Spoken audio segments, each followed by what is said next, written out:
Hello नमस्कार मित्रो, भरपूर दिवसापासून तुमची आमची या चॅनलवर भेट नाही आहे. तर आज एक आपण नवीन व्हिडिओ आणला आहे आणि या व्हिडिओमध्ये असं आहे की ही जी तुम्ही जर न्यूज ऐकली तर तुम्हाला खरोखर कळेल की खरंच घटना काय असते. कारण घटना अशी आहे, एका मुलीचं तिचे वडील चांगल्या पद्धतीने लग्न करून देतात. प्रत्येक वडिलाला, प्रत्येक आईला, मुलीच्या आईवडिलांना, आईबाबाला अर्थात कळत असतं, म्हणजे समजतं की आपली लेक ही चांगल्या घरात द्यावी, हेच त्या आईवडिलांचं स्वप्न असतं. आणि मुलीचं सुद्धा स्वप्न असतं की तिला एक चांगला पती भेटावा, तिचा जो पुढचं जी जीवन आहे, लग्न झाल्यापासून पुढचं जी जिंदगी आहे तिनं चांगली जगावी, तिने चांगला संसार थाटावा, हे मुलीचंसुद्धा, म्हणजे त्या नवरी मुलीचंसुद्धा म्हणणं असतं. पण अर्थात कधीकधी असं होऊन जातं. तर काय होतं ते आपण या व्हिडिओमध्ये सांगणार आहोत. घटना आहे, छोटीशी आहे. तुम्हाला पहिलं एक छोटं वाक्य सांगतो की एका वडिलानं भरभराटून लग्न करून दिलं, परंतु काही लोकांना पैशाची खूप आस असते, त्यांना दुसऱ्याच्या जीवाची काही पर्वा नसते. आणि या जगामध्ये असे काही लोक आहेतच. तर मग आता घटना नेमकी काय आहे सविस्तरपणे आपण या चॅनलवर सांगणार आहोत. तुम्ही आपल्या चॅनलला सबस्क्राईब केलं नसेल तर कृपया करून तुम्ही आपल्या चॅनलला सबस्क्राईब करा, ही तुम्हाला विनंती करतो. तर चला नेमकी घटना काय आहे ते आपण बघूया. ही घटना उत्तर प्रदेशमधील हरिद्वार येथे घडली. हरिद्वारमध्ये बरोबर 22 फेब्रुवारी 2023 या दिवशी एका व्यक्तीनं त्याच्या मुलीचं लग्न लावून दिलं. लग्नामध्ये 15 लाख रुपये कॅश, एक 4 व्हीलर गाडी, सोने चांदीचे दागिने, हे सर्व काही दिले. मुलीला कोणत्याही गोष्टीत नाराज ठेवलं नाही. आणि मुलीचे जे सासर घरची जे मंडळी आहेत त्यांची जी काही भाषा होती, बोली होती, त्या पद्धतीनं सर्व काही व्यवस्थित बनवून दिलं होतं. 15 लाख रुपये कॅश दिले होते. आता हे सर्व काही म्हणजे मुलीला जे खुश राहावं त्यासाठी तिच्या आईवडिलांनी हे सर्व काही केलेलं होतं. परंतु याच्यामध्ये असं वाटलं की नवरदेवाचा जे बाबा आहे किंवा नवरदेवाला असं वाटलं की नवरीकडचे घरचे हे खूप श्रीमंत आहेत आणि यांच्याकडून आता आपल्याला या मुलीसंग लग्न केलं म्हणजे आपल्याला आता पैशाची कोणत्याच प्रकारे कमतरता नाही. या सगळ्या गोष्टीचा विचार मग नवरदेव आणि नवरदेवकाच्या मंडळीने केला. 2023मध्ये जेव्हा हे लग्न लागलं तेव्हापासून आजतागायत हा संसार काही व्यवस्थित नव्हता. परंतु हा संसार चालू होता फक्त पैशाच्या जोरावर. जर या नवरी मुलीने, म्हणजे या पत्नीने जर सासरघरी पैसे नेले त्यावेळेस ही मंडळी नेहमी खुश असायची. परंतु पैसे आणले नाही तर ही या नवरी मुलीच्या जे सासरघरचे मंडळी आहेत हिला हे त्रास करायचे. तर मग एक दिवस असा झाला की या नवरीला ही जी 15 लाखाची रक्कम आहे याच्याही दुप्पट काहीतरी पट यांना पैसे यांनी सांगितले. परंतु आता ही पत्नी माहेरकडून एवढे पैसे आणू शकत नव्हती. कारण यांना ही आस लागली होती, यांना ही जी तहान आहे ही तहान लागली होती. प्रत्येक वेळेस यांना जेव्हा काही ही पत्नी माहेराकडे जाईल त्यावेळेस या पत्नीने काही ना काही पैसे घेऊन यावेत असं या सासरघरच्याला वाटायचं. आणि असंच करता करता या सासरघरच्यांनी पत्नीला हे 15 लाख रुपये जे आम्हाला दिले त्याच्यापेक्षाही तू जास्त रक्कम घेऊन ये, तुझ्या आईवडिलाकडे एवढी रक्कम आहे, ते खूप श्रीमंत आहेत. परंतु या लोकांनी यांना पैसा कसा दिला, अर्थात कर्ज काढून दिला का कसा दिला हे कधी कोणाला कळत नसतं. त्यामुळं आणि यांनी कधी हा विचार केला नाही.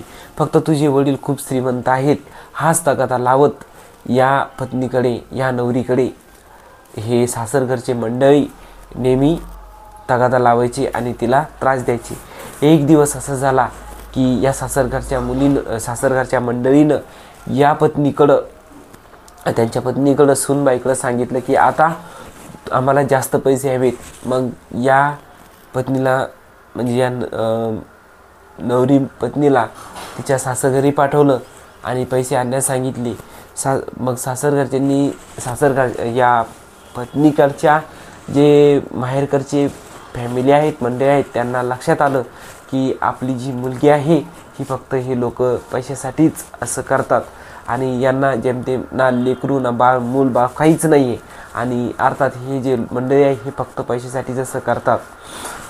या मुलीला नेमकंच एक म्हणजे आता ती प्रेग्नंट राहिली होती आणि आता पत्नीकडच्या ही जी नवरी आहे तिच्या माहेरकडची जे मंडळी आहे त्यांना असं वाटलं की आता यांचा संसार सुखानं होणार आहे. त्यांनीसुद्धा काही वेळेस पैसे दिले, परंतु या महिलाकडचे जे सासरघर आहे ते शांत होत नव्हतं. ते म्हणजे की नाही, हिने प्रत्येक वेळेस सासरकडून पैसे आणलेच पाहिजे असे ते नेहमी तगादा लावायचे. कालांतरानं काही दिवस असे सुखादुखात निघून गेले, पण एक दिवस असा निघाला की पत्नीने या महिलाने सासरघरी पैसे आणले नाही याचा बदला म्हणून या सासरघरच्या मंडळींनी आणि या महिलेच्या पतीने या महिलेला एक HIV संक्रमित इंजेक्शन दिले. HIV संक्रमित इंजेक्शन दिल्याच्या नंतर ही महिला खूप बिमार पडली. मग आता बिमार का बरं पडली याचा सगळीकडे शोधाशोध सुरू झाला, परंतु हे लोक या महिलेला हॉस्पिटलमध्ये नेतच नव्हते. HIV संक्रमित झाल्यामुळे या महिलेला HIV झाला. HIV झाल्याच्या नंतर हिचे हातपाय बारीक झाले. HIVचे लक्षण या महिलामध्ये संपूर्णपणे येऊन गेले. या महिलेचे पूर्णपणे रक्त खराब झालं आणि आता HIV झाल्याच्या नंतर ही महिला नीट होण्याच्या परिस्थितीत कोणत्याही परिस्थितीत राहिली नव्हती.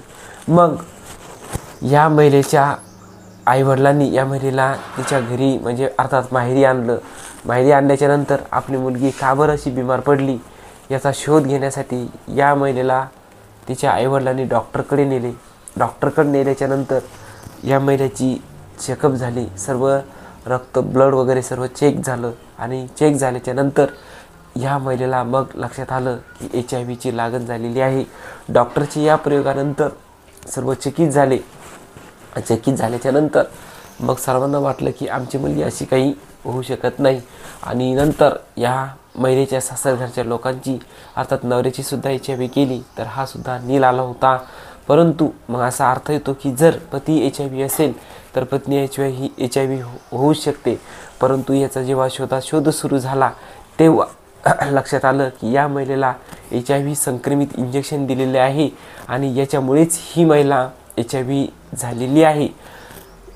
मग या महिलेवर जे उपचार आहेत हे करण्यात आले, पण ही महिला सध्या उपचार दरम्यान आहे. आता नेमकी परिस्थिती पुढे काय आहे हे तुम्हाला येत्या व्हिडिओमध्ये सांगण्याचा मी प्रयत्न करीन. तर मला या व्हिडिओमध्ये हे सांगायचं आहे की भावांनो, ताईंनो, जे लोक हुंड्याच्या मागे लागलेले असते तिथं खरंच तुम्ही लग्न करू नका. कारण त्या लोकांची जी मानसिक स्थिती असते ती फक्त पैशासाठीच असते. त्यांना पैशाशिवाय दुसरं काहीच दिसत नाही. त्यांना कोणत्याही शरीराची, कोणत्याही मानवी जीवनाची त्यांना कदर येत नाही.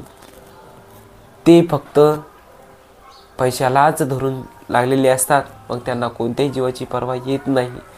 तर या अशा पद्धतीच्या घटना नेहमी होत असतात, त्यामुळं सावधगिरी नेहमी बाळगली पाहिजे. तुम्हाला या संदर्भात काय वाटतं? या नवरीकडच्या जे सासरघरच्या मंडळींना खरंच कोणती शिक्षा भेटली पाहिजे तुम्ही जरूर कमेंटमध्ये सांगा. तुम्ही जर कमेंट कराल तर आपला हा व्हिडिओ जे लोक बघतील कदाचित त्यांना ही कमेंट त्यांच्यापर्यंतही जाईल आणि कमेंट करता करताच आपल्या चॅनलला सबस्क्राईबसुद्धा करा, ही तुम्हाला माझी विनंती आहे. तर चला भेटूया एक नवीन कहाणीसोबत. तोपर्यंत तुम्ही तुमच्या परिवाराची काळजी घ्या, स्वतःची दक्षता घ्या.